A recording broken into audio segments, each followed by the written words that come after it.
Bonjour à tous, alors me voilà pour une nouvelle vidéo. Donc là je fais une vidéo pour le test de la résine.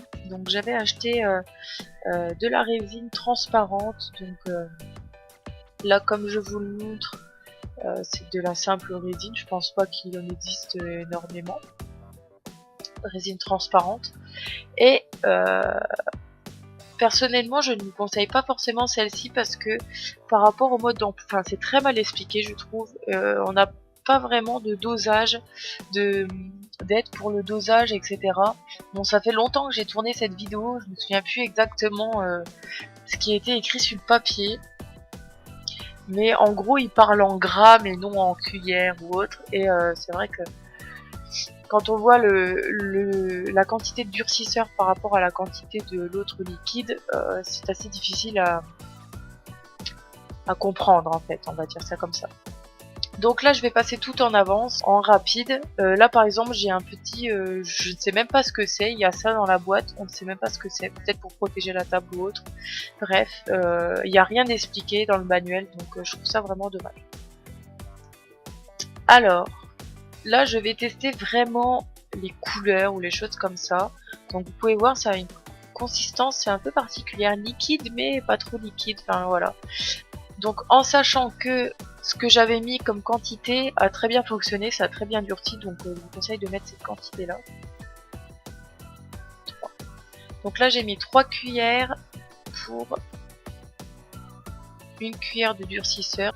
Et là je prends donc de la peinture tulipe, mais en fait ça ne va pas mélanger quasiment. Ça touche la peinture mais ça ne se mélange pas, donc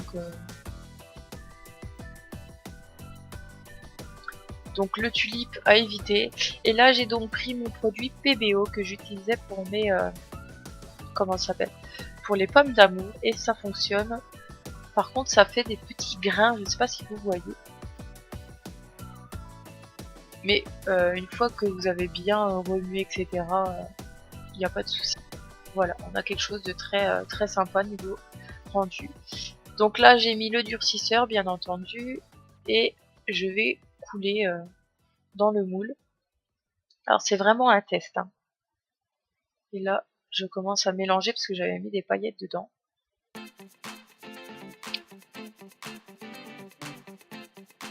Et le reste je vais tester d'autres petites choses. Je vais prendre donc une seringue et je vais mettre un petit peu de produit dans une fiole.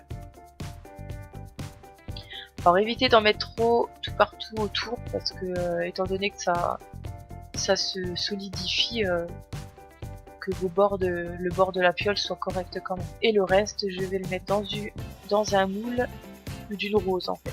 Donc nous voilà après, je ne sais plus combien de temps ça avait séché, c'est vraiment c'est quand même rapide.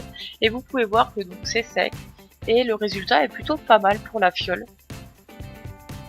Voilà, donc c'est totalement dur. Donc comme vous pouvez voir, les bords sont assez sales. Et par contre, lavez les bords avant, parce que une fois que c'est sec, vous pouvez pas rattraper. Donc attention à ça. Et donc pour les moules, celui-ci. Ça se démoule très bien, donc pas de souci avec les moules faits maison. Pour savoir comment faire ces moules, je vous laisse aller regarder la vidéo, je vous le mets en barre d'infos. Et là voilà ce que ça donne. Donc les paillettes tombent, à vrai dire, donc c'est pas top. Je pense qu'il faut un peu faut que j'apprenne un peu à travailler la résine, mais voilà. Et du coup il faut limer les bords du moule parce que sinon ça fait pas propre, ça fait pas un rendu fini quoi. Et là je prends donc mon moule de la rose et ça marche très bien aussi. Alors sauf que le moule de la rose, comme je l'avais dit dans des précédentes vidéos, faire un moule en rose, voilà, ça donne quelque chose de très très bof. Et là du coup pour le coup c'était pas top. Si vous savez les proportions exactes qu'il faut pour la résine, dites-le en commentaire, à ce moment là j'éditerai ma vidéo, parce que du coup on peut mettre beaucoup plus que 3 cuillères pour une cuillère de durcisseur. Donc si vous avez l'habitude de manipuler la résine, dites-le en commentaire. Donc voilà pour mon test de la résine, j'espère que ça vous a plu. Laissez vos petits commentaires des résines que vous aimez bien ou autres. Et voilà, je vous dis donc à très bientôt.